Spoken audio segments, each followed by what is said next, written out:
Hi అండి, అందరికీ నమస్తే. Welcome back to dream TET DSC YouTube channel అండి.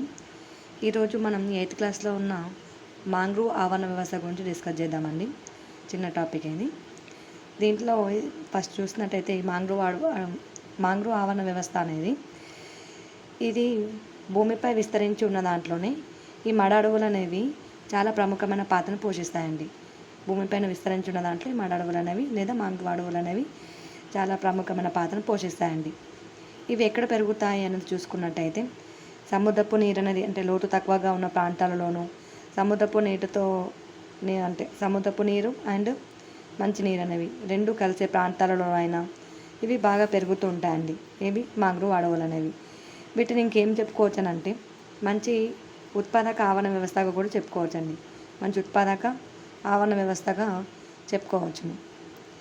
ఇవి పోషకాలను ఎక్కడి నుంచి సేకరిస్తాయని అంటే భూమిపైన పొరలలో మంచినీటి నుండి మరియు సముద్రపు అలల నుండి వచ్చే ఉప్పు నీటి నుండి అయినా కానీ ఇవి పోషకాలను సేకరిస్తాయండి. ఇవి అంతేకాకుండా ఇవి దేనికి తోడ్పడుతుంటాయి? సముద్రపు ఆహారంగాను అంటే సముద్రపు జీవులు ఉంటాయి కదండి, వాటికి ఆహారంగాను, నర్సరీలుగాను, ప్రజనన స్థలంగా కానీ ఇవి యూజ్ అవుతాయండి.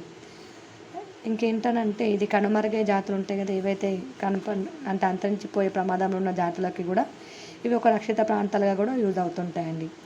దీంట్లో ఈ మడ అడవులు గిట్లా గమనించినట్టయితే ఈ కొరింగ మడ అడవులు ఉన్నాయి కదండి, ఈ కొరింగ మడ అడవులు అనేవి ఎక్కడ ఉంటాయందంట కాకినాడ దక్షిణ సముద్రపు తీర ప్రాంతంలోను మరి ఇంకా విశాఖపట్నం దక్షిణ తీర ప్రాంతానికి 150 కిలోమీటర్ల దూరంలో ఇవి విస్తరించి ఉన్నాయండి.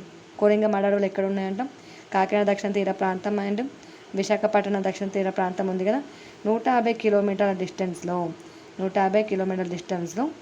ఇవి విస్తరించి ఉన్నాయండి. ఈ కొరింగ మడ అడవులు అనే పేరు ఎట్లా వచ్చిందని అంటే కొరంగై అనే నది పేరు మీద ఈ కొరింగ అనే మడ అడవులు అనేవి పేరు వచ్చిందండి. దీన్ని చూసుకున్నట్టయితే ఈ కొరింగ మాంగ్రూవ్స్ అనేవి గౌతమి గోదావరి ఉపనదులైన కోరింగ గాడేరు నుండి మంచినీటిని అలాగే కాకినాడ సముద్రపు తీరము నుండి ఉప్పు నీటిని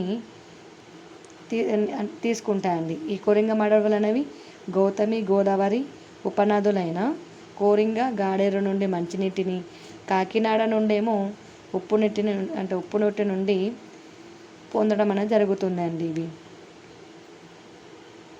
థ్యాంక్ యూ అండి. ఇదే దీని గురించి మడ అడవుల గురించి టాపిక్. Thank you.